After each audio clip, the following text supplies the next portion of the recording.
Shalom a todos. Ahora estamos reunidos y estamos en las vísperas de la fiesta de Purim. Estábamos hablando al respecto. Realmente Irán es un país muy grande. O sea, es decir, y es muy diverso. Inclusive, para quienes no sepan, dentro del parlamento iraní existen dos escaños que son pertenecientes a a sectas judías porque Ya, había muy fuerte, digamos, el tema judío está metido desde hace muchos años, desde que ellos fueron conquistados por los persas, ¿no? Y después por los babilonios, pero digamos que hay una cultura muy fuerte.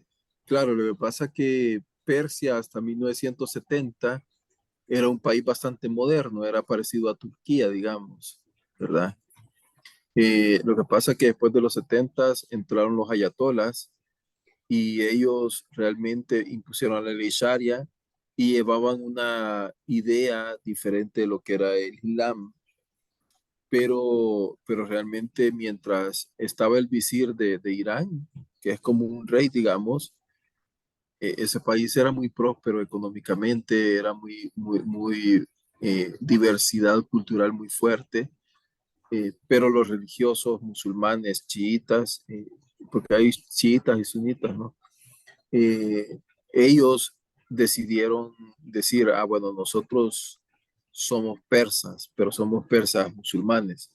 Y entonces, y ahí los es que se Bahá'í, levantó. Bahá'í se llaman Ahí los está la Bahá'í. ley, está bien la Bahá'í. Zoroastrismo y el Bahá'í, es verdad. Exacto. Y entonces, y aparte de ello, recuérdense que en la sangre de Dios está muy fuerte el tema de ser un país conquistador, ¿no? Es decir, no es un país que en su ADN no está ser esclavo o ser subyugados. Y de alguna manera ahí llegaron los árabes y los árabes fueron los que tomaron el control de Persia. Por eso es que se convirtieron después en musulmanes, ¿no? Como sucedió en todas las colonias. Los musulmanes han sido igual que el cristianismo. El cristianismo donde iba imponía su religión y si no te convertiste, mueres. Entonces, lo mismo sucedía con los musulmanes, solamente que el cristianismo evolucionó un poco más a ser más gente, digamos, porque ahora ya no van, digamos, a un país, no van a llegar a un país, por decir algo, eh, no sé, se me ocurre Libia, digamos, que fueran y fueran invadidos por un grupo de cristianos. Ya la gente dice, no, que ellos vivan como musulmanes, ¿verdad? Pero vamos a meter nuestra cultura. Entonces ya el tema religioso como que ha bajado en tema cristiano y ya no está que sea expectante que, ah, no te convertiste, te mato. O sea, digamos, ya no es así. Por lo menos en el mundo que conocemos, ¿no?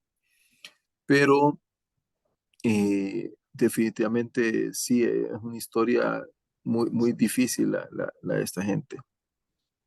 Pero lo importante de todo esto es que también celebramos un Shabbat Sahor, que básicamente Sahor es remembranza, que es lo que nosotros recordamos cómo Dios salvó al pueblo, pero también recordamos, y por eso es que se lee uno de los mandamientos que está escrito en la Biblia, que dice que no tenemos que dejar vivir a este espíritu, diría yo, más bien, más que, o a este tipo de corriente de pensamiento, que es la del Sinat Hinam, el odio gratuito, eh, que viene dado por Amalek.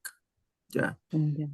Al final de cuentas, Amán, quien es el que desciende, o sea, para ponerlos todos en contexto, ¿ok? Amalek, ¿de dónde viene? Amalek viene de Esab, ¿no? Esab tuvo varios hijos y dentro de de la prole, porque viene siendo como nieto, Amalek es descendiente de Esab. Entonces, digamos que trae la parte de la parte violenta, ¿no? Porque Esab es rojo. Entonces, pero rojizo tiene la connotación de ser alguien violento, que lo rojizo es la sangre. Y entonces, Amalek viene y cuando Israel iba a pasar por sus tierras, Israel dice, mira, por favor, permítenos pasar por tu tierra, ¿ok? La tierra de Seir, te vamos a pagar, no te vamos a consumir nada, traemos riqueza, pero él, en vez de llegar y decir pasa, o al menos decir una respuesta amable, no, no pases, viene y ataca. Y cuando ataca, es entendido como un odio gratuito, es decir, porque ese es un espíritu. Hay gente que, no sé si ustedes conocen ese tipo de personas, pero hay gente que dice, esta persona me cae mal. ¿Y por qué te cae mal? No Sí, lo sé, me sí. cae mal. Sí, a mí me pasa así, como que hay un algo, es una barrera que tiene como un espíritu, así alguito que no, una chispa Exacto. que tú dices, no, esta persona no es buena. En mi cabeza, y yo me cuido. No, pero digamos que hay gente que de repente puede sentir eso, ¿no? Pero a lo que me refiero es que hay gente que dice que solo le va a hacer el mal a la otra persona porque me cae mal y nunca le he dirigido la palabra. Es También, decir, sí. entonces no es tanto así como cuando tú tienes una persona a la par tuya que le sientes esa vibra que uno dice, ay, esta persona no sé qué tiene, pero no me agrada. Claro, sí. Cuando no Interacción. conoces también, cuando tú vas a un sitio Exacto. y tú estás con varias personas y te chocas, ¿no? O se miran y ya uno tiene una, yo tengo esa reacción como que no, no está bueno esta persona, no sé algo, siento algo. Y no es, no es conocido, no es nada, porque Exacto. es como una colega, un colega de trabajo o personas que llegan a trabajar son nuevas y a uno ya con sus, no sé, un síntoma que yo no sé, yo digo, no, esta, cuidado, cuidado. Ujú.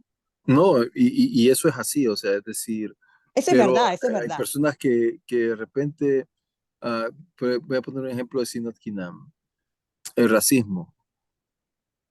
El racismo que de repente, porque tú eres negro, no me dirijo hacia ti.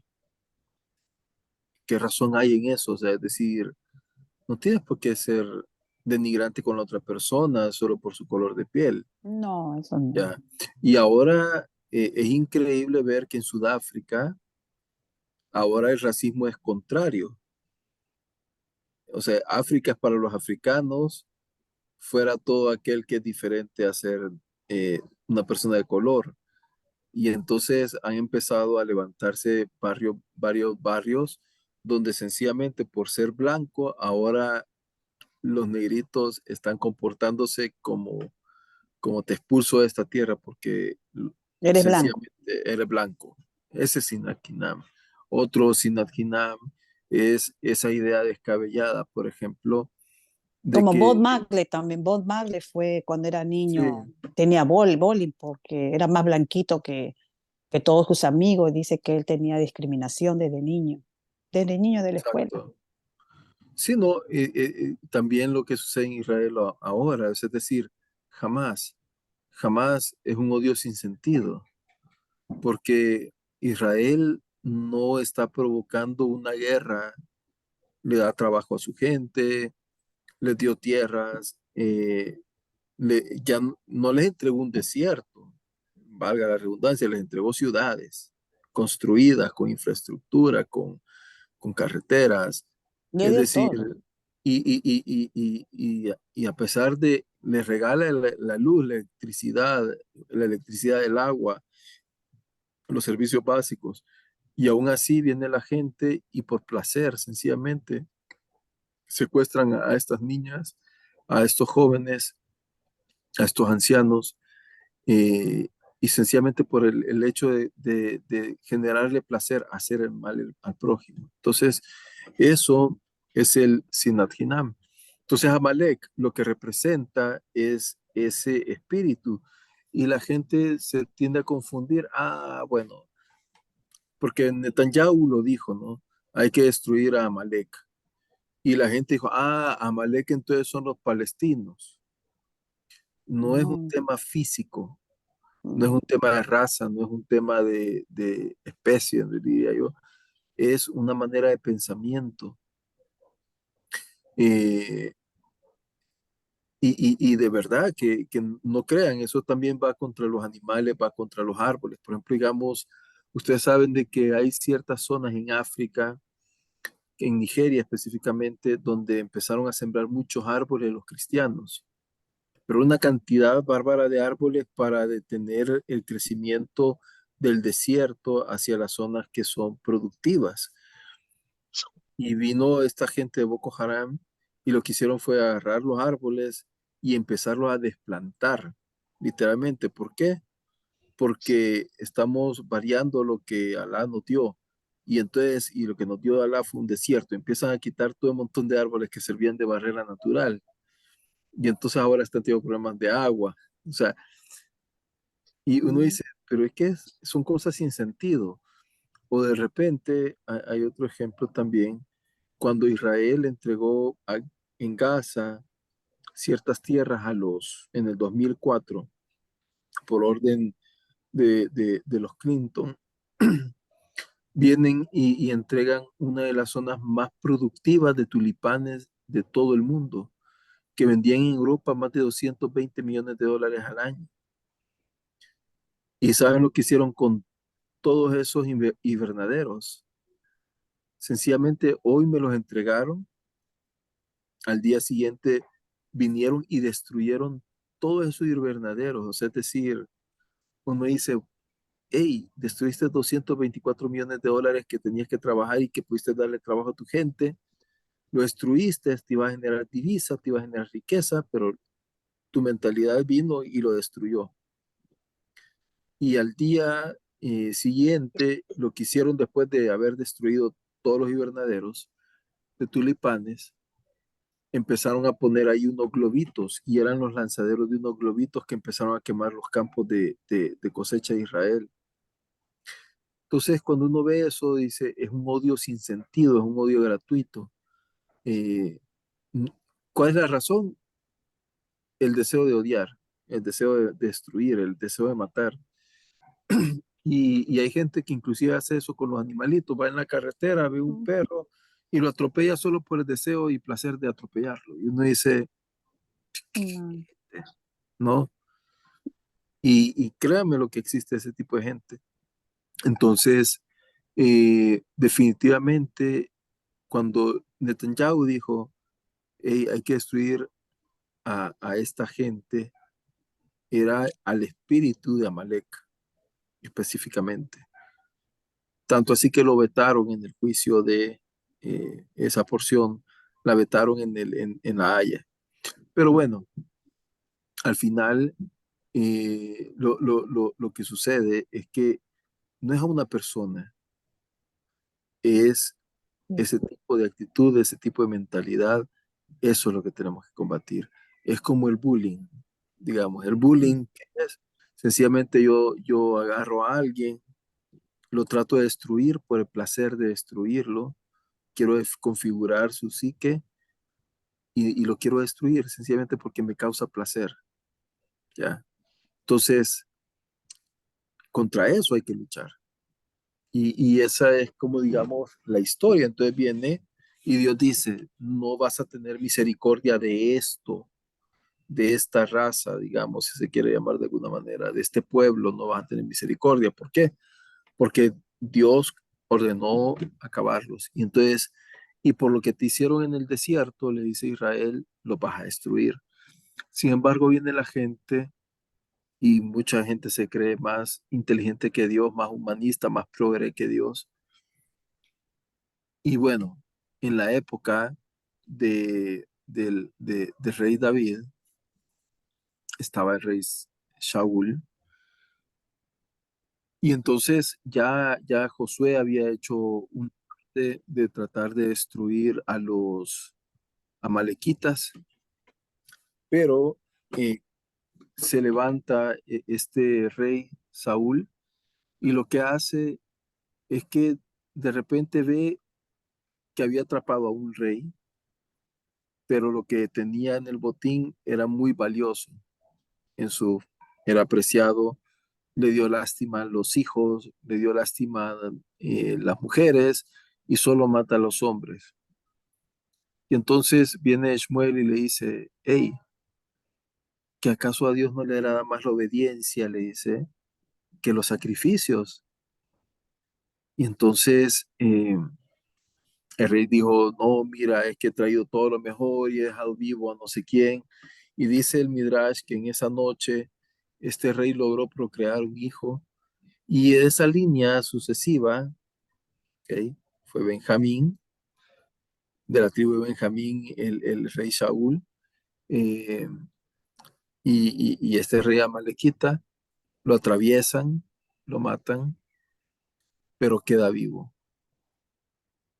Al final de todo, eh, pasan los años, 200, 300 años después, y resulta que este hombre que se llamaba Hamán, que está escrito la Megilá, en el libro de Esther, resulta que este hombre dice yo soy descendiente de Amalek. Y entonces ahí te das cuenta que la desobediencia no pasó factura en tan corto plazo, sino que fue muchos años después, ¿verdad? Y entonces, y lo interesante de esto es que ya en el 2000 y fracción, un hombre muy conocido de todos de la OLP, de Al Fatah, que era el señor, ahorita tenía el nombre y se me fue, eh, que fue, Husseini, la, ¿mande? Husseini, Husseini. Husseini. Sí, no, no, pero no es Husseini, es Yasser Arafat. Yasser Oh, de la Arafat, OLP, ok. sí, él dijo, Él era de Egipto y siempre se hacía pasar que era palestino. sí, muy millonario murió. Y entonces este señor Yasser Arafat, resulta que él dice, yo soy descendiente de Amalek. O sea, es decir, la historia y el ciclo retorna, retorna, retorna. Y entonces, pero ¿qué es lo que quiero decir con esto? Que también no es una historia muy, muy, muy secreta. Fíjense, eh, hay un documental muy interesante que creo que yo se los he mandado, pero igualmente se los puedo volver a mandar. Y es la historia de cómo los nazis conocían la historia de Esther y cómo Goebbels, que era el de las SS, conocía y hacen una referencia, es que es casi inverosímil, diría yo, de cómo en la Megilá de Esther están todos los nombres de estos nazis que fueron colgados. O sea, es, o sea, yo me he quedado así realmente, como decimos acá, anonadado. Y entonces, y se lo voy a pasar, se lo voy a compartir para que lo escuchen, porque la verdad es que es una clase, pero es una clase, wow. Y entonces, y cómo se hace la relación y cómo durante el juicio ellos hacen eh, una especie digamos, de conexión con Esther, porque hablan del Purim.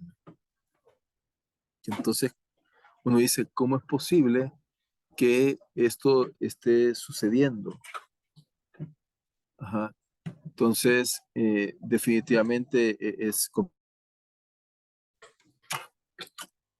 ok, entonces, o sea, yo creo que realmente cuando uno ve los misterios estos, se da cuenta de que esto se trata de un tema espiritual, más que un tema físico. ¿Y qué es lo que celebramos realmente en Purim? Nos disfrazamos. ¿Por qué nos disfrazamos? Porque Dios también se disfraza, digamos, en este libro.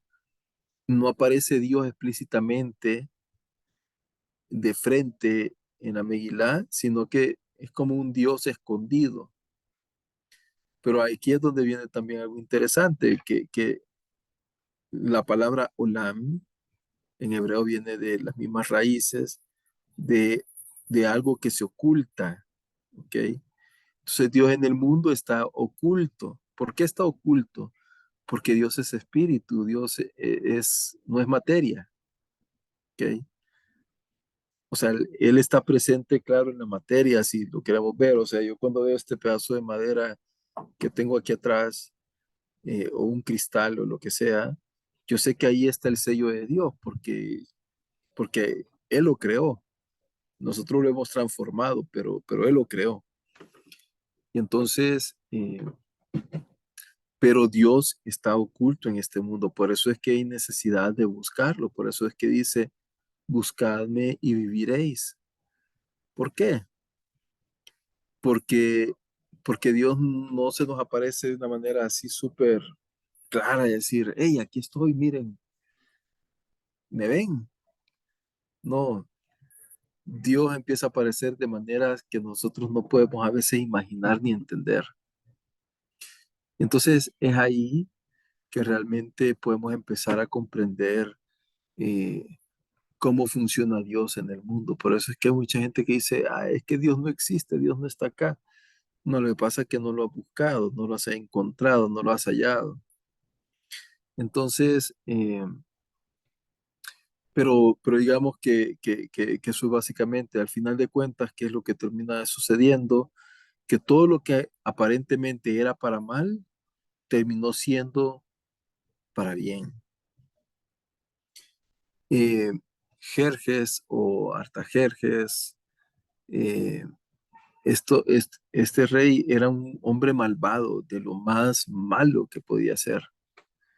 Sin embargo, Dios lo usó también a este hombre.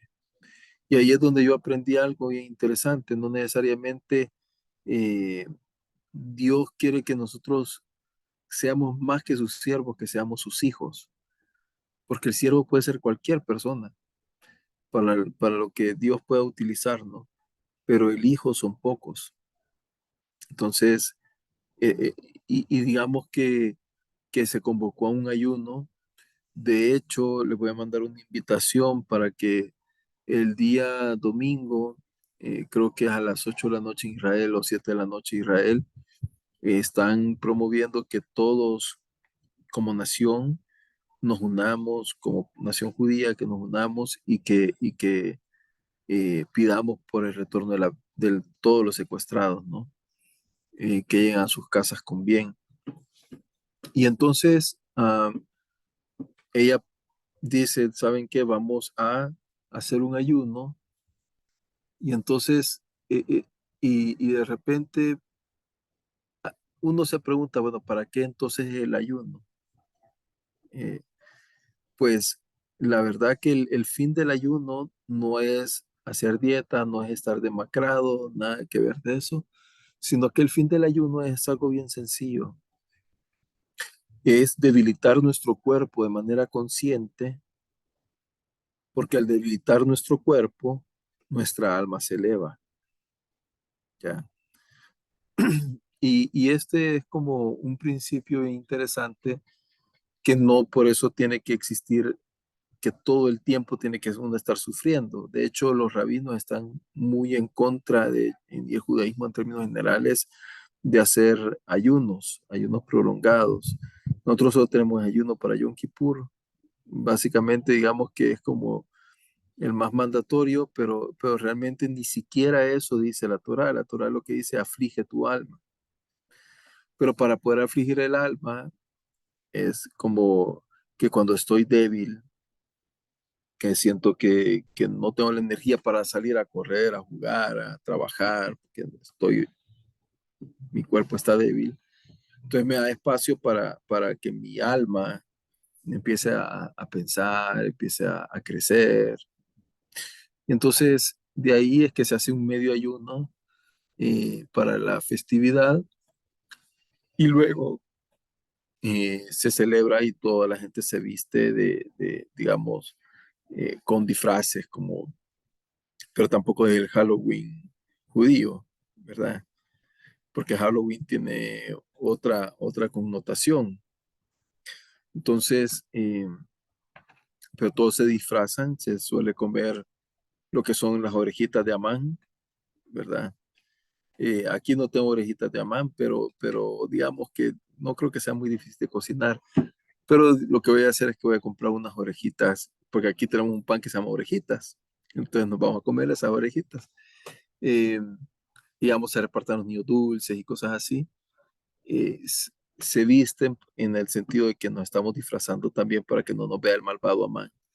Y cada vez que se va haciendo la lectura, cuando mencionan el nombre de Amán, la gente dice, "Pu", digamos como eh, que se vaya, que ya no esté más ese espíritu, ¿no?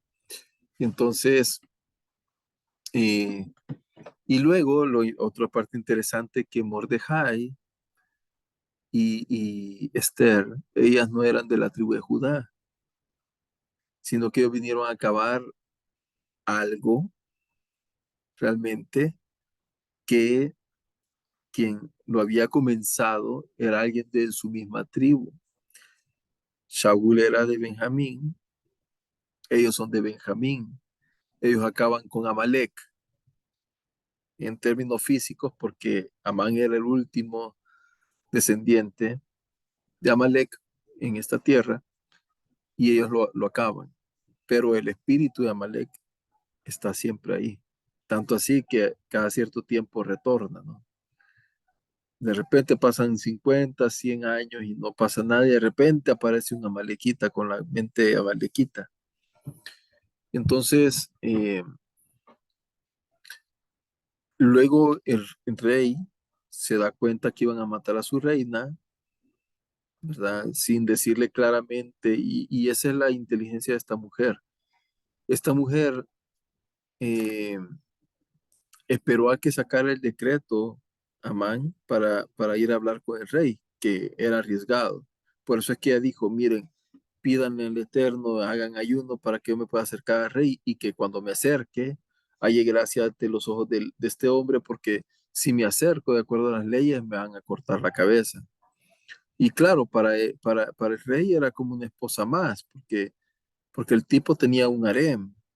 Entonces para él era como, otra mujer más. Entonces, y capaz, yo no sé si se acuerda del nombre de todas sus esposas, pero sin embargo se acerca a ella y le dice, mira, este hombre quiere asesinar a mi pueblo por el de a mí. Y entonces ahí el rey se enoja y manda a colgar a este hombre.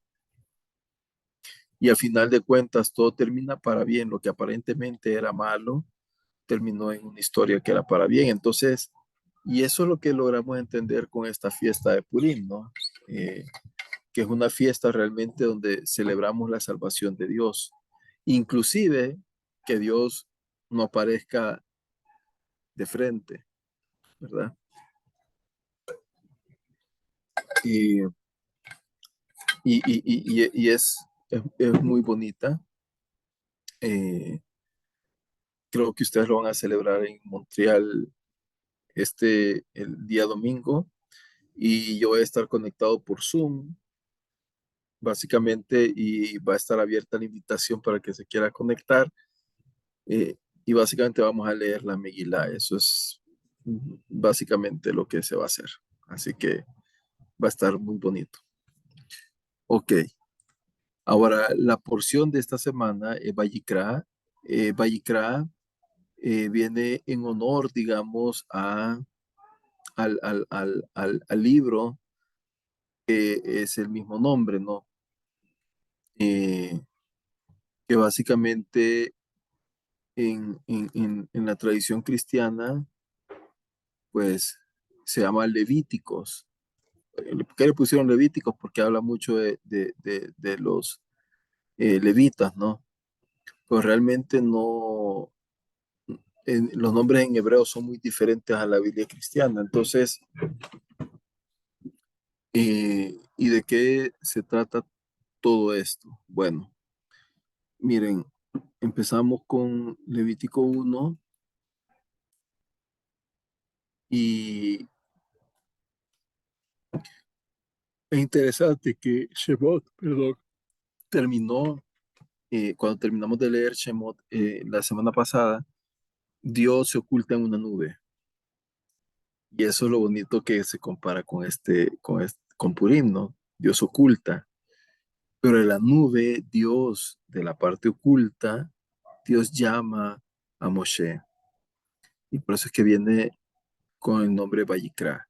Sin embargo, cuando uno lo ve en un texto hebreo de un rollo de la Torah, Vayikra, eh, la última letra, que es una Aleph, eh, se escribe con una letra Aleph minúscula, mucho más pequeña que el resto de la, de la palabra, ¿no?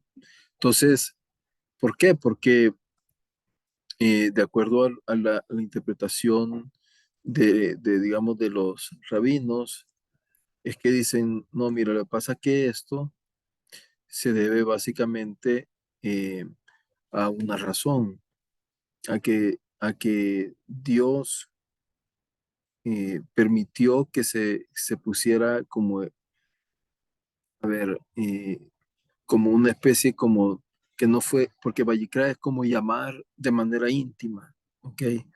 No es llamar como, hey, vení para acá, no, sino que es como cuando yo quiero conversar algo con mi esposa y que nos tenemos que sentar y estamos los dos. Algo así es la palabra. Entonces, como para no decir a relucir, yo Moisés soy el mero mero, no, yo quiero ser humilde, entonces puso la Aleph de una manera minúscula. Yo creo que aquí tengo yo ah, una foto de una Torah. A ver,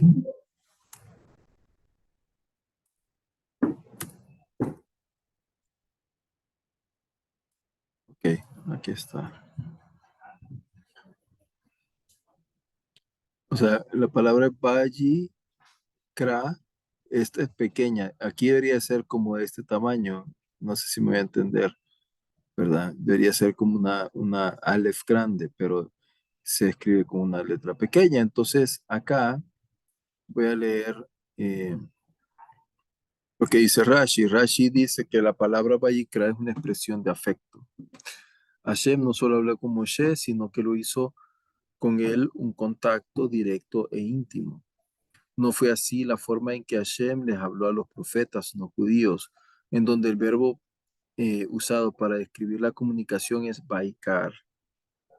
Baikar, sin la letra Aleph al final, implica un encuentro casual, una forma inferior de comunicación.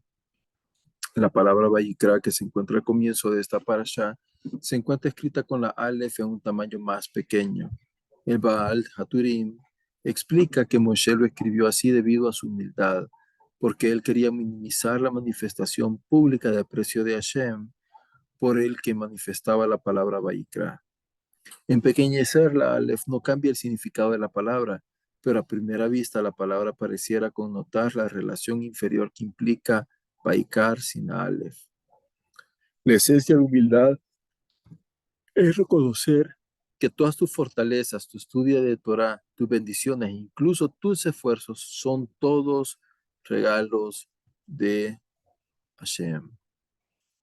Entonces, eh, y este digamos que es muy interesante porque no es un llamado, eh, como les decía, a la ligera, sino que es un llamado de un nivel de intimidad mucho mayor. Entonces,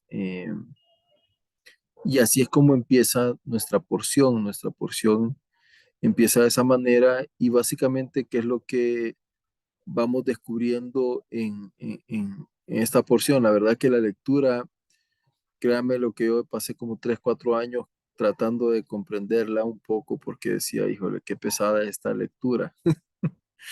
Porque la verdad es que el libro en sí, honestamente, estamos creciendo porque Génesis es un libro muy bonito que parece un cuento, ¿no?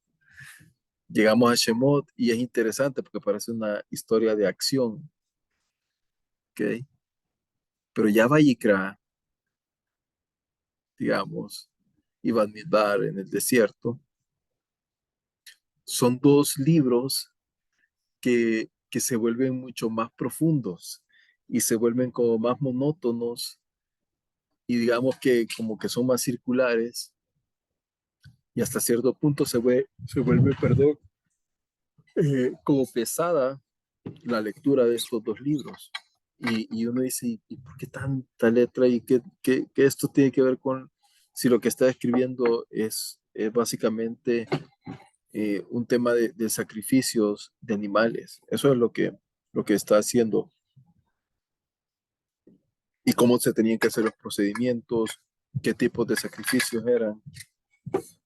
Pero cuando uno empieza a darle más sentido al libro, uno empieza a verle lo hermoso que es este libro, eh, porque yo soy honesto, en el mundo cristiano yo me recuerdo que a mí me decían, mira, si tenés sueño, léete el libro de Levíticos y Deuteronomio, como cuando veas como al segundo eh, verso, ya te va a dar sueño y te vas a quedar dormido. Entonces, para eso lo ocupaban, pero es porque la gente no lo comprendía. Y aquí es donde voy a tratar de resumirlo. Por eso es que no voy a hacer la lectura tal vez como usualmente hacemos, porque la lectura es bastante pesada, ¿verdad? Sino que quizás lo voy a ir como comentando. Les dice que lo primero, este es un resumen muy general. Lo primero que existen 5 tipos de sacrificios, ¿no? ¿Cuáles son? Y de eso se trata los primeros 5 capítulos. El primero es un olá. El olá es ascensión. Eso es lo que significa olá. Entonces la idea es cuando uno está asando carne, que lo que sucede, el olor de la carne empieza a subir y sube con el humo. Ya. De ahí es que viene la palabra aliá. Cuando dicen, vamos a la tierra de Israel, de retorno, le llaman aliá. ¿Por qué? Porque están ascendiendo. Y no es que, no es que físicamente está más alto Israel, de hecho Israel tiene los puntos más bajos del planeta, ¿no? O sea, no es un tema físico, es que espiritualmente voy a crecer, eso es lo que quiere decir. Y este, digamos que era un sacrificio estándar, el que normalmente toda la gente hacía, eh, y aquí lo que sucedía es que todo el animal en su totalidad era quemado. Entonces, luego tenemos la segunda, que es la minja, o es una ofrenda de harina, pero que es interesante ver que en Génesis se describe la ofrenda de Caín como, de Abel, perdón, de Ebel, como una minja. Entonces, si bien es cierto, es de trigo, pero no necesariamente es de harina, ¿ok? Pero básicamente aquí lo que sucede es que también el sacrificio eran como inclusivos. ¿Por qué? Porque a Dios lo que quería que hubiera un corbán. Corbán lo que significa es que hay un acercamiento de las personas a Dios. Dios no quiere estar lejos de la gente. Dios no quiere que la gente lo vea. Dios está allá en el cielo. Hay una canción colombiana de Carlos Vives que eso dice. Eh, por eso es que Dios no tiene amigos, dice, porque allá en el aire está, dice, allá arriba en el cielo, ya. Pero no es no es el concepto de Dios. Dios no está en el espacio. Dios está en medio de nosotros. Está en nuestro ser. Entonces, pero Dios en el Ojelmo del que se había concentrado, digamos, eh, la espiritualidad de Dios en ese punto por su propio deseo, pues resultaba que él quería que la gente se acercara. ¿Y cómo se iba a acercar? Era de una manera de decir, bueno, como analizar por qué razón la gente se quiere acercar a Dios. Mucha gente se quiere acercar a Dios porque quiere librarse de sus penas, de sus problemas, de sus angustias, ¿no? Y otra gente que se acerca por agradecimiento y otros sencillamente porque les nace acercarse a Dios. Pero siempre va a haber una excusa para acercarnos a Dios. No importa cuál sea la excusa, Dios quería que nos acercáramos a Él. Entonces, él viene y dice, no, vamos a establecer los tipos de sacrificios que realmente son mal llamados sacrificios, deberían de ser los korbanot, es decir, los, eh, digamos, las causas de los acercamientos, básicamente, y lo vamos a hacer de una manera distinta. Entonces, ¿qué era el tema? Primero era que era inclusivo. ¿En qué sentido inclusivo? Pues que el más rico hasta el más pobre no podía decir, no me alcanza para poder pagar y acercarme a Dios. Entonces, claro, no toda la gente, solo los pudientes podían dar, perdón, un ternero, o solo los pudientes podían dar un toro, o solo los pudientes podían dar, es como decir hoy en día, voy a sacrificar un Cadillac, no sé, se me ocurre, ¿verdad? Entonces, no toda la gente tiene esa capacidad económica. Entonces, de ahí vienen las ofrendas entonces de harinas. Las harinas eran mucho más asequibles. Había otras que eran de tórtolas. Las palmitas eran mucho más baratas, ¿ya? Entonces viene Dios y dice, bueno, que va a haber un olá. Luego está el otro que es una minjá, una ofrenda de harina, que era mucho más barato y se compartía al sacerdote. Ellos tenían una porción de esto. Luego estaba el sebaj shelamim o el sacrificio del bienestar, ¿verdad? O el de paz, que es una ofrenda voluntaria de animales que usualmente se ocupaba para cumplir un voto. Luego está el hatá. El hatá es una ofrenda por el pecado, realmente una ofrenda por cualquier error que haya cometido, que no me dejaba en paz. Yo sabía que no me puedo presentar delante de Dios si he hecho algo incorrecto.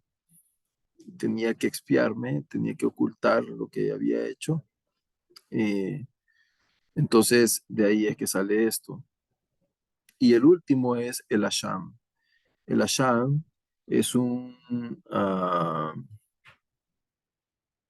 el asham es una ofrenda, digamos, de castigo, pero también es una ofrenda de culpa, ¿ok? Y aquí básicamente también Dios protegía a todas las personas. ¿Por qué protege Dios a todas las personas? Porque, eh, digamos, yo podía acercarme a Dios por como una minja, pero podía ser por un pecado o por agradecimiento. De tal manera que solo el sacerdote, digamos, si yo deseaba compartir esa información, sabía por qué me estaba acercando a Dios. Y eso es bien importante porque hacía como Dios respeta, como, voy a decirlo así, Dios respeta la individualidad de cada persona, pero también Dios respeta la intimidad y trata de que no pasemos vergüenza cuando tenemos un corazón agradecido. Entonces yo podía ir a presentar un hola porque me había portado mal o porque estaba agradecido por Dios. La gente no iba a saber por qué me estaba acercando a Dios. O sea, hasta en esos detalles, Dios es bien lindo, ¿no? Entonces, Dios lo llama a Moisés desde la tienda de reunión, desde el Ohel Moed, ¿verdad? Y le comunica todo lo referente a las instrucciones de los korbanot. Y a la comida traía al santuario. Entonces aquí hay una ofrenda ascendente, el olá, que es por medio del fuego al altar. Hay 5 variedades de ofrenda de harina, la minjá, que son eh, hechos con flor de harina, aceite de oliva e incienso, pero básicamente son cebada, eh, trigo, eh, etcétera. No me acuerdo de las otras tres. Luego también está la ofrenda de paz, eh, que son los shelamim, ¿verdad? Que por ejemplo, digamos, cuando celebramos Pesaj, que es un shelamim, ya es una manera de agradecer a Dios. Luego se le daba a los sacerdotes cierta parte de eso. Luego están los diferentes tipos de ofrenda por el pecado, el hatat, que básicamente eso digamos que eran por las faltas. Y la Torah es bien bonita porque describe acá en esta porción de que podía ser por un príncipe, por un sacerdote, o sea, lo que nos quería decir, todos nos equivocamos, ¿verdad? No importa si eres muy religioso, no eres religioso, lo que sea. Y acá la Olá y la Minjá son hermanos, y el Hatá y el Asham son hermanos. Cuando hablamos de hermanos es porque son ofrendados con motivos muy similares y se parecen entre ellos. Ok, Corbán, sin lo que significa sacrificio, inmolación, ofrenda y oblación. Viene la palabra Karab, que significa acercarse o presentarse o estar cerca. Entonces, el propósito de los sacrificios es podernos acercar a quién, a Dios, a Hashem, y presentarnos delante de Él. Por eso es que para Dios, Dios que Dios come carne. No, Dios no come carne.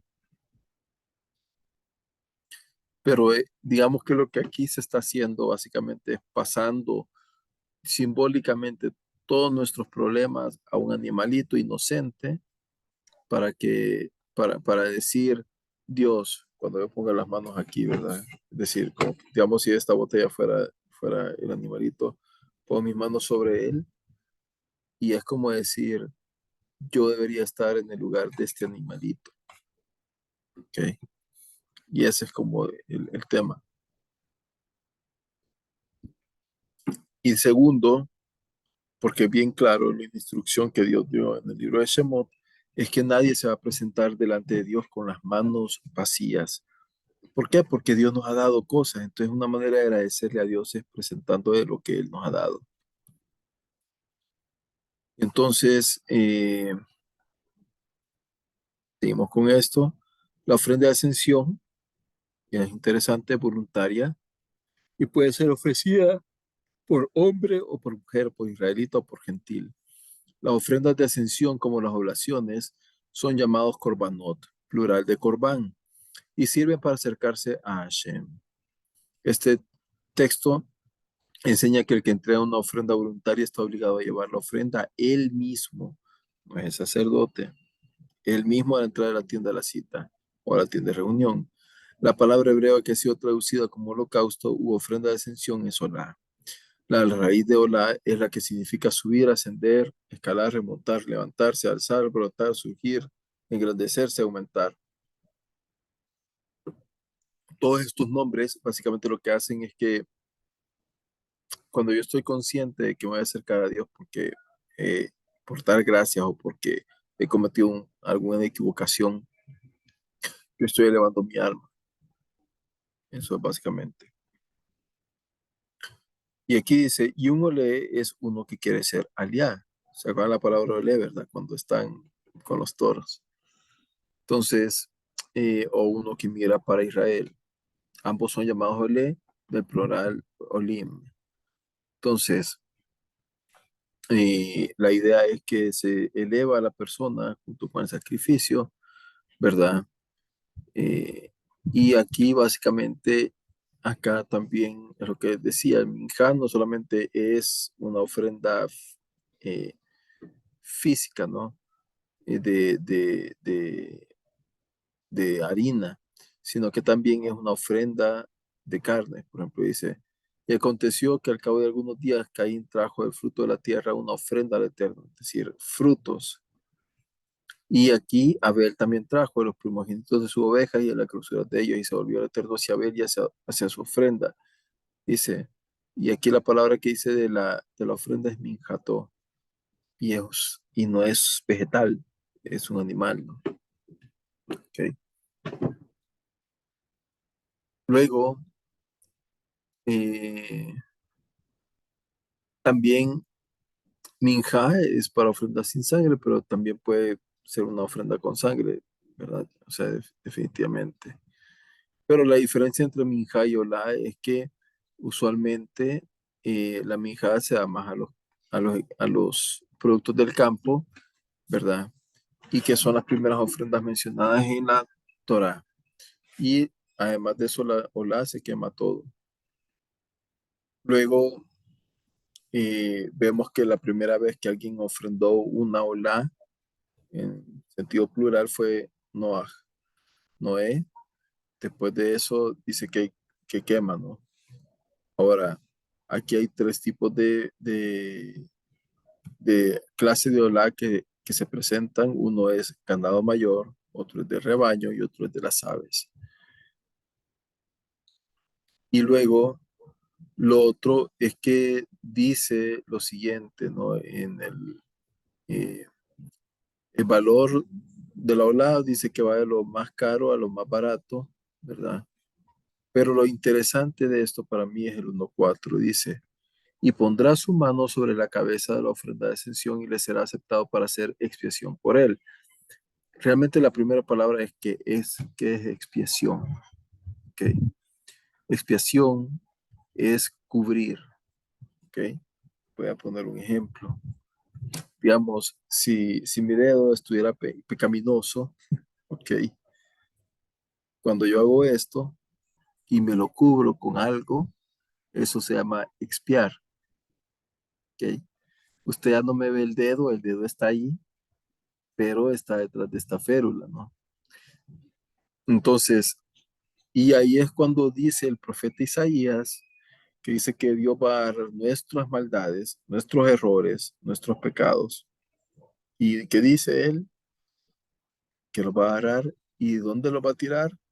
Al fondo del mar. Yo no sé si hasta el día de hoy creo que nadie sabe cuánto es la profundidad del mar,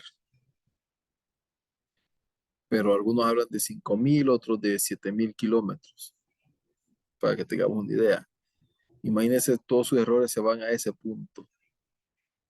Cuando usted sale al mar, usted ve el mar, el planeta y todo eso. Cuando usted ve sus errores, están allá y nadie los va a ver. ¿Ok? Usted lo va a saber, sus errores. Pero ante Dios es como que no existe. Es la idea que nos quiere dar. Entonces, exactamente es eso, ¿no? Ahora, lo que dice después de esto es que dice, va a poner su mano sobre la identificación, perdón, eh, perdón, me retrocedo. Aquí lo primero es la expiación, ¿no? Expiación es cubrir, ¿ok? Pero eh, es lo lindo de la Torah. En el 1.4 dice que aquella persona va a poner su mano y saben que hay un gran poder en las manos. O sea, esto no es eh, nada de un gurú ni nada de eso, pero nuestras terminales nerviosas están donde están en las manos y en los pies, ¿ok?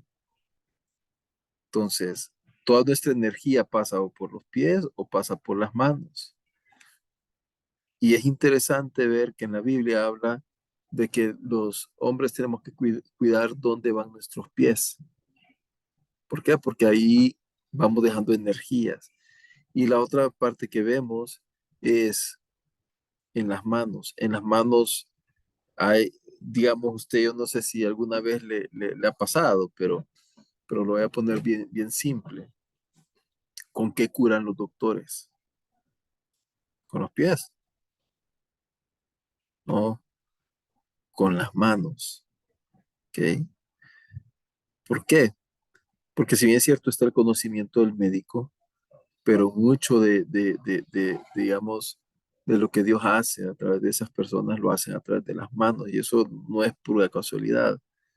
A través de las manos nosotros, digamos, podemos decir esto o podemos dar un golpe, ¿no? Entonces, o sea, ahí hay energías y una de las maneras también de que yo puedo pasar mis energías a otras personas a través de las manos. Cuando de repente, yo no sé si ustedes han hecho esto, pero de repente uno se siente sumamente cansado. Viene alguien y se toma acá así y empieza a hacerse como esto y uno empieza a caer en como que se le empieza a uno mismo, ¿no? Decir, hace esto como que está bañando y empieza a botar energía. ¿Por qué? Porque Dios ha puesto esta parte de nuestro cuerpo, que son las manos, como algo curativo. Y entonces, y lo mismo, eh, ustedes se recuerdan cuando Moshe viene y Moshe transmite a Yehoshua, a Josué, su liderazgo, ¿ok?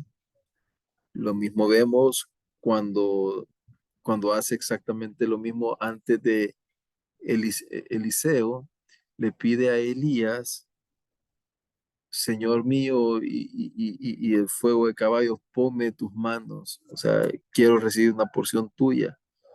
¿Por qué? Porque no es que haya un poder específicamente que por esto se va a transmitir algo, no, sencillamente porque es una manera no solamente representativa, sino que también hay una transmisión de energía de una persona hacia otro cuando alguien pone una mano. Entonces, Cuando, que lo han cuando, hecho barato. cuando la Ajá, gente toca un instrumento, las manos tienen memoria, exacto, porque tú con las manos, tú vas a acordarte que ese es este es un sol, este es un do, sí. Entonces, porque los dedos tienen memoria. Entonces, la importancia de las manos. ¿Quién va a subir al santo monte? Los limpios de mano, de corazón puro. exacto. ¿Con qué cocinas? ¿Con qué cocina? Con las manos. ¿Con qué escribes? Con las manos. Es decir, Dios dejó un poder, una poderosa herramienta con que trabajas, con tus manos. O sea, ¿con qué te limpias el cuerpo? Con tus manos. O ¿Con sea, qué vas a bendecir?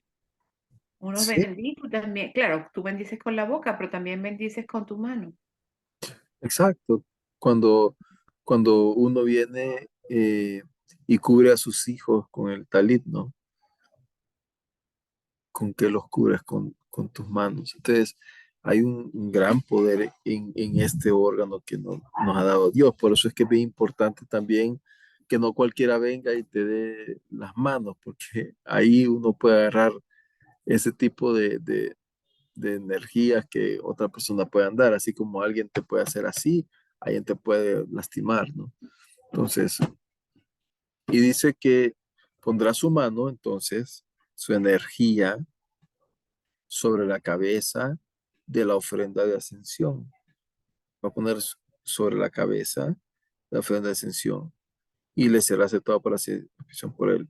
Aquí hay tres procesos psicológicos. El primero es identificación. O sea, yo me identifico que cuando yo le pongo la mano al animal, yo me convierto en uno solo con ese animal. Pero ¿qué es lo que estoy matando yo? Mis deseos animales. Esa es la idea de esto. Digamos, tengo una compulsión por comer y no lo puedo dominar. O sea, es decir, ahí sí soy totalmente un alma animal, ¿ok?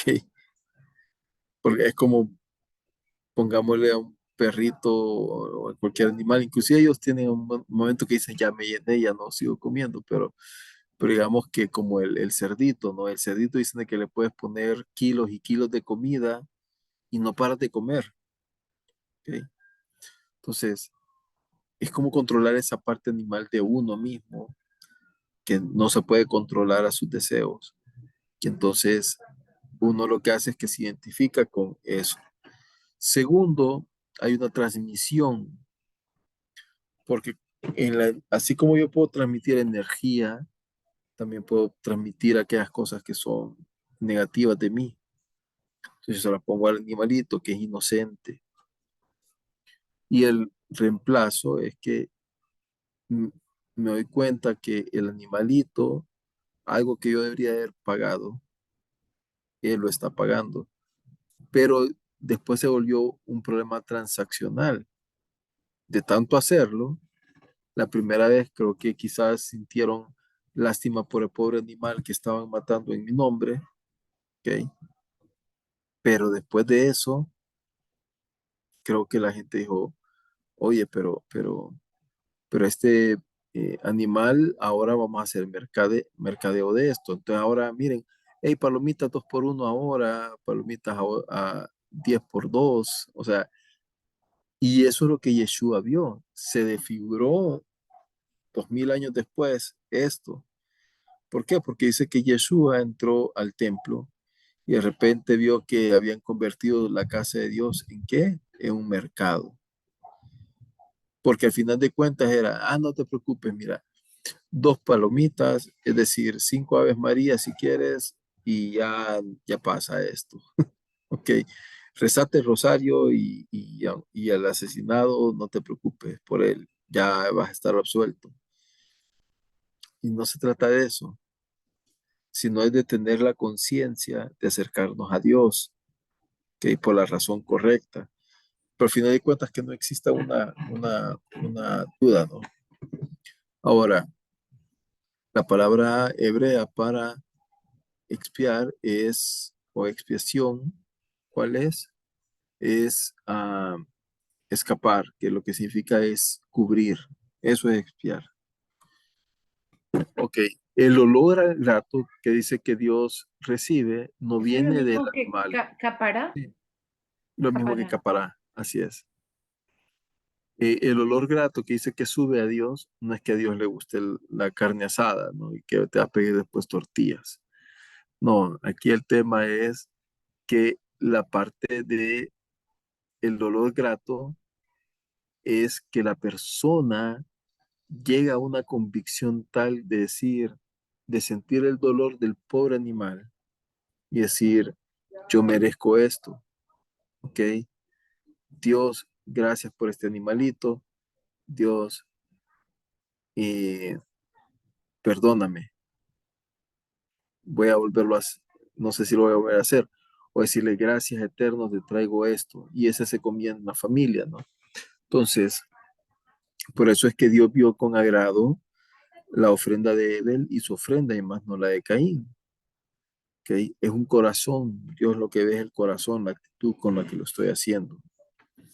Y la ola lo que representa es una entrega total de nuestra vida. Le damos a Dios lo que Él nos ha dado, que es lo que nos ha dado más preciado, la vida, nosotros mismos. ¿Ok? Y luego después de eso dice que se va partiendo en trozos, ¿no? Toma la cabeza, que significa la mente, y luego quema el resto, quema las entrañas, que son nuestras emociones más profundas, ¿ok? Quema la piel, que es nuestra vanidad, ¿no? Y al final dice que es quitado todo el sebo. El sebo son aquellas cosas que nos, que nos sirven de autoprotección. Por ejemplo, yo justifico mis acciones por mis motivos, por mis intenciones o por mis sentimientos, ¿ok? Luego venimos con la segunda alía, que ¿cuál es? Es la descripción de la minja. Y entonces esta es una ofrenda de sémola de harina, la cual se le va a echar un aceite y se le va a poner incienso, ¿no? Entonces aquí alguien dice, cuando a alguien se acerque, la palabra que se ocupa es nefesh, que es alma. O sea que Dios no ve como a un X viene, no, es un alma, algo preciado, ¿no? Entonces, eh, y la oblación o la minja, al final es un sacrificio que le llamaban el sacrificio de los pobres, porque el que sacrificaba la minja es que no tiene suficiente dinero, era una ofrenda barata, de acuerdo al Talmud. Lo que dice que aquí, cuando un pobre ante los ojos de Dios, lo mismo a Dios le da que uno sacrifique un toro, a que uno sacrifique una palomita o que uno sacrifique una minja, ¿verdad?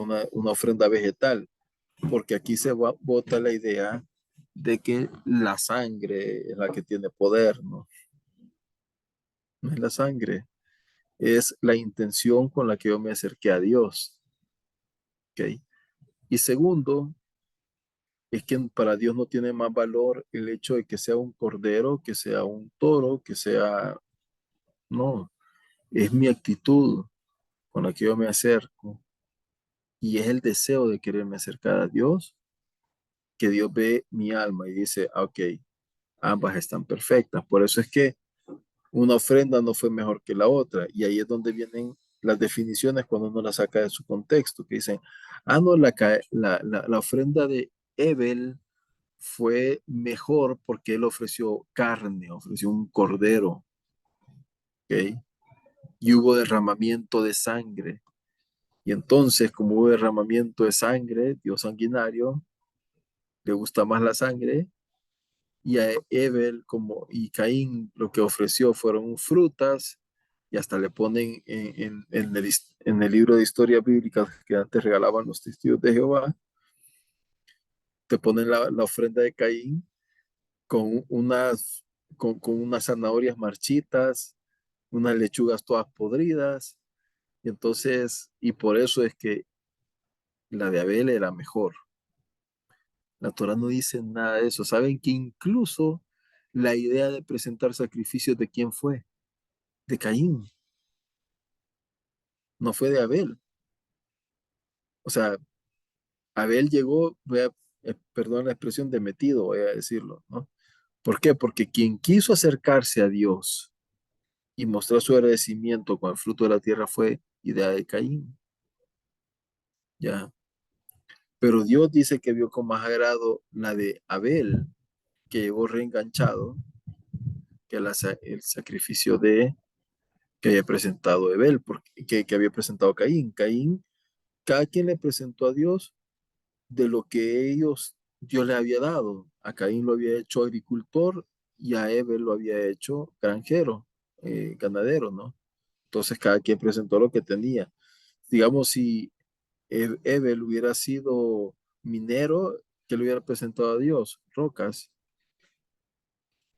¿me entienden? O sea, no es tanto así el material, lo importante que es la actitud, ¿no? Luego empieza a hablar que hay 5 tipos de trigos, ¿no? Y digamos que cada uno de los trigos que se va preparando corresponden a que el trigo es más caro, el otro es más barato y eso es lo que va más o menos a hacer, ¿no? Y luego lo que dice que se echaba el aceite sobre toda la harina, se ponía incienso a la parte de la harina y otra gente dice que no, que se mezclaba como, perdón, se hace la pizza, ¿no? Entonces, este verso lo que uno dice que no es el Cohen, sino que cada quien debía preparar su ofrenda. Y los 5 tipos de oblación son, ¿ok? Eh, que eran como las cantidades que uno puede presentar. El solet, que es una décima de una efa de sémola, ¿ok? El halot, que son 10 tortas de sémola revueltas con aceite y horneadas. El requiquín, que son 10 obleas de sémola untadas con aceite. El mahabat, que son oblaciones crujientes de sémola, ¿ok? Y el mar geshet, que es oblaciones de aceite frito en un sartén hondo. Pero básicamente todo es lo mismo, ¿no? La tercera alia dice que cuando uno va a traer la ofrenda de cereal, ¿ok? Será presentada al sacerdote y él la llevará al altar, ¿verdad? Entonces, eh, y digamos que las ofrendas, el bikurim, se las van a ofrecer a Dios, ¿no? Pero no ascenderán como aroma agradable sobre el altar, dice. Ahora, la levadura es ofrecida en los 2 panes de las primicias de Shavuot. La miel de fruta es dada como las primicias de la fruta dulces de los árboles, como los higos y los dátiles. Y la miel representa a la persona que solo desea disfrutar la vida. La levadura, por su cambio, es la persona soberbia. Me crezco, ¿no? Y ninguna de estas cosas son agradables para Hashem, por eso es que no eran ni dulces, ni tampoco tenían que tener levadura. Luego menciona que hay una sal del pacto, porque dice que el cereal se va a colocar la sal del pacto de tu Dios. Entonces aquí mucha gente empezó a meter una idea de la sal divina, ¿no? Entonces, ya sí aparecen monaqueos brasileños que dice el agua bendita, ¿ok?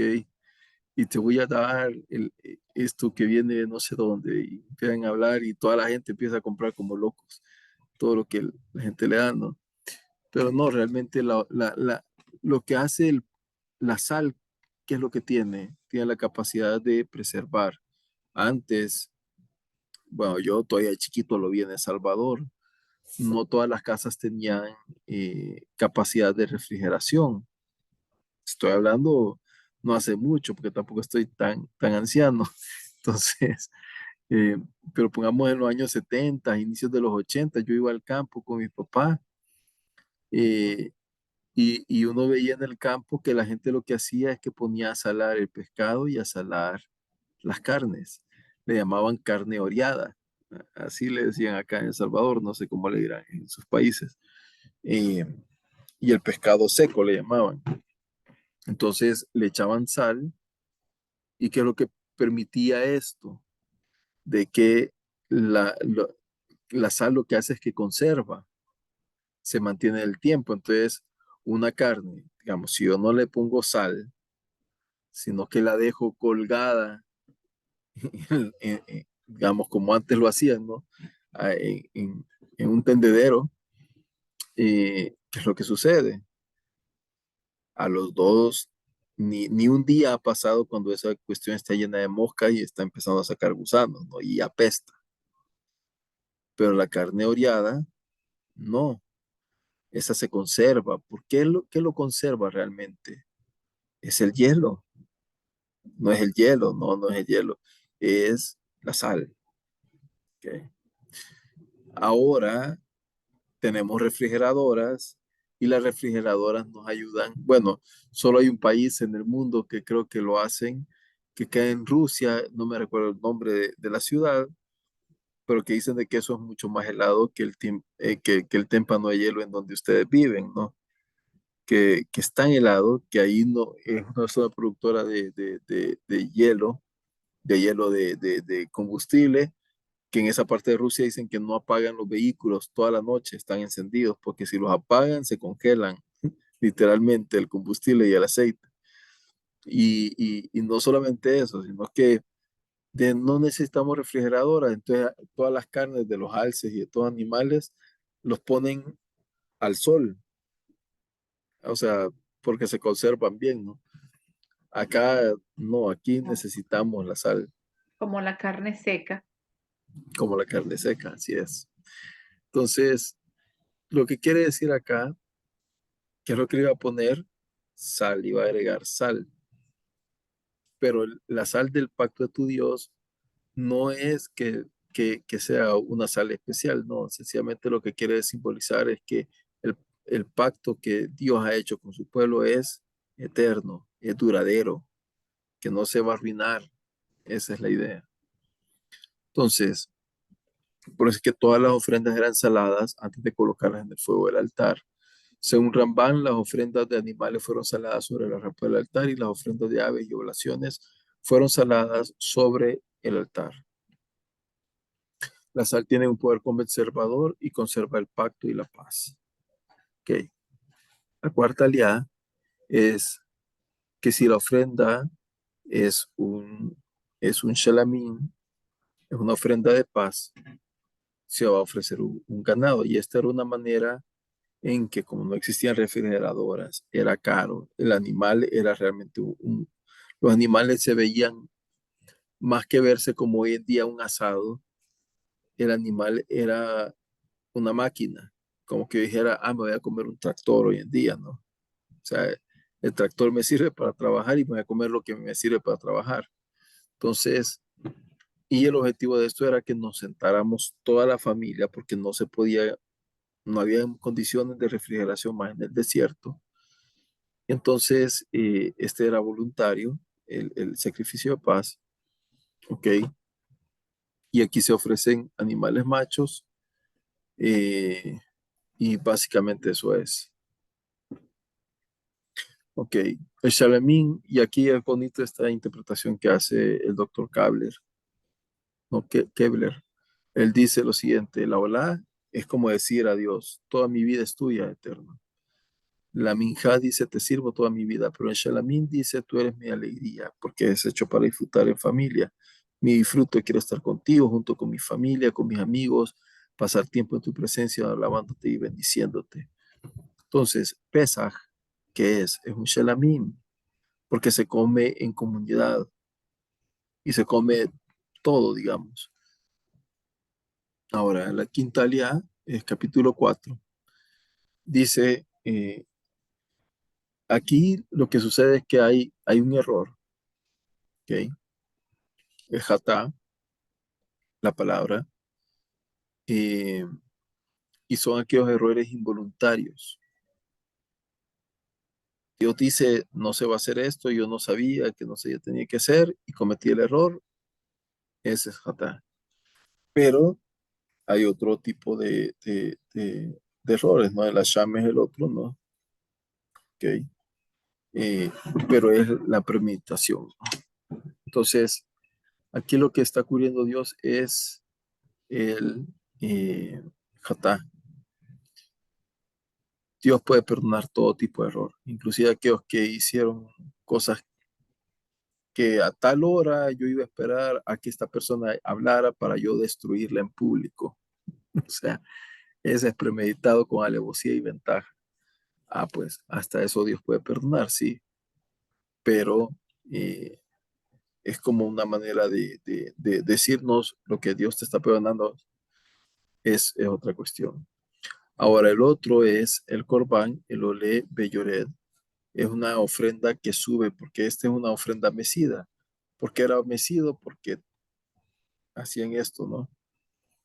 Entonces, y luego teníamos el otro, es que de lo que habla así rápido es un juramento en testimonio Vale. falso, no, no es correcto, tiene que ir a un tribunal. Otra es que si entra al templo o se comen los sacrificios en estados de tumá por ese ritual, también es un error. Otro es un juramento falso no intencional, por ejemplo, haber hecho una cuenta y no darse cuenta que le había hecho mal. ¿Ok? Luego está otro que es si se toca inmundicia, por ejemplo, toca un cadáver, un animal muerto, etcétera. Inclusive, por eso es que hay bastantes cosas interesantes. Ustedes saben, eh, en el judaísmo hay gente que cubre tanto el tema de obsesionados con la muerte, que si yo me corto las uñas, por ejemplo, lo tengo que hacer sobre agua corrida o a la tierra. ¿Por qué? Porque al cortar yo mi uña, sale algo muerto ya de mi cuerpo. Ya lo separé, ya está muerto. O de repente con cortarse el cabello, tiene que ser una tradición muy difícil, ¿no? Entonces, pero digamos que, y aquí el tema es, con el tema de los errores, ahí existen las tres cosas, la imposición de mano, la confesión del pecado y la quema de los intestinos. ¿Qué es lo que quiere decir esto? Impongo las manos con relación a lo que obré, lo que yo hice. La confesión del pecado es con las palabras, porque yo tengo que decir por qué me presentaba ante Dios. Y tercero, el quema de los intestinos, que los intestinos es la parte más oculta, digamos, del cuerpo, fuera de la parte cerebral, pero básicamente son los pensamientos, ¿no? Y la séptima aliyah, básicamente es el asham, que esto es culpa. Mucha gente tiene culpa y vive con la culpa todo el tiempo. No, no me acerco a Dios porque yo soy indigno. Yo no me acerco a Dios porque me da pena. Yo no me acerco a Dios porque no sé si me va a aceptar. Todo eso es culpa. Entonces acá lo que había era, habían tipos, unos 5 tipos de pecados o errores que se presentaba esta Hashem. Uno era por sacar beneficio de una comida sagrada, un objeto, por robar y jurar en vano que no lo había hecho, por la purificación de un leproso, o por fornicar con la sierva de otro hombre, o por la contaminación durante el nazareato. Y luego también existe algo es la culpa pendiente. Y aquí uno no está seguro si cometió un error o no sabe si ofendía a alguien necesariamente, ¿verdad? O que de repente la persona que estaba conmigo se murió, ya no le puede decir lo siento. Y yo tengo la culpa y cargo con eso. Entonces, ahí hay un sacrificio de ese tipo, ¿no? Ok, entonces acá básicamente yo lo que había hecho era como una especie como, pues como en mi trabajo yo hago mucho esto por laditos, ¿no? Este, se me ocurrió hacer algo como esto. Primero, si lo vemos así, así rapidito, porque ya es hora casi. Dios, aquí alrededor de esto está todo Israel, ¿no? Aquí está la energía divina concentrada y la gente tenía que entrar por este punto. Ok, entonces, ¿qué es lo que sucede? Así para resumirlo, desde el Ojel Moed Dios manda a llamar a Moshe, es decir, el tabernáculo. ¿Y qué es lo que dice? Mira, yo creo que toda la gente se acerque a mí. ¿Cómo se va a acercar? Bueno, la primera es que la gente se acerca por un corbán. ¿Dónde está ubicado? Literalmente aquí donde dice Focus of Worship, enfoque de adoración, era por donde entraba la gente. Donde estaba Dios aquí enfrente, literalmente. Dios se presentaba delante la gente se presentaba delante de Dios, ¿no? O sea, físicamente hablando, ¿ok? Y, ¿Y qué es lo que se podía presentar? Bueno, se podía presentar ganado cuadrúpedo, que eran toros, cabras, corderos, eh, y sin defecto, lo que quiere decir que no tenga defecto, no es perfecto, sino que es una cualidad moral o espiritual. Y lo presenta la persona y no el sacerdote. O sea, el sacerdote lo único que hace es que lo sube al altar y lo quema. Pero ¿quién es el que lo presenta? La persona. ¿Por qué? Porque no es que el sacerdote va a venir a decir, Dios, este hombre, mira lo que ha hecho y entonces se presenta delante de ti. No, la persona en su intimidad le dice a Dios, mira esto, vengo yo. Solo se lo da y el otro lo pone en la barbacoa, si lo queremos poner así. Entonces, ¿y cuál es el procedimiento? Pues aquí está. Básicamente el 100% es consumido. Luego aparece otro, eh, que es las aves, que también es para el olá.